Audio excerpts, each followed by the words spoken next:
Live look at the U.S. Capitol, where major changes could be coming. An influential security leader says D.C. is still too vulnerable to terrorists. He wants to change the way that we access some of the area's biggest destinations for both tourists and residents. John Gonzalez explains. Imagine no cars on Constitution and Independence Avenues, and I'm not talking about light traffic here. Former Senate Sergeant at Arms Terry Gaynor believes security at the Capitol complex on the National Mall should be expanded by banning all vehicles, much like we are already accustomed to in front of the White House. I think it'd be safe.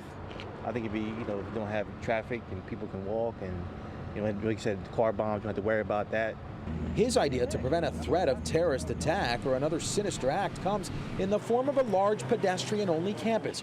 Cars would be off limits for more than a dozen square blocks from the Capitol to Union Station. Pennsylvania resident Tim Jukes remembers driving around here prior to 9/11. So they had people parking on the grass across, up the road from the White House. So what about even more congestion here downtown, fewer parking spaces, and longer walks for tourists? When people come here and they need a quick parking, they can park, and then for guests too, it's amazing. Former Chief Gaynor says at the end of the day, it's all about safety first. He says he's ready to even argue creating a wall or a fence around the entire Capitol Square.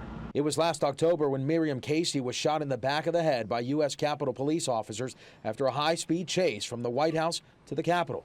The Capitol Police Board has commissioned studies on this proposal. Neither the city or Park Police have weighed in. To get rid of the parking, I think will be wrong, because overall people cannot walk here and it will be overburdening other parking. On the National Mall, John Gonzalez, ABC 7 News.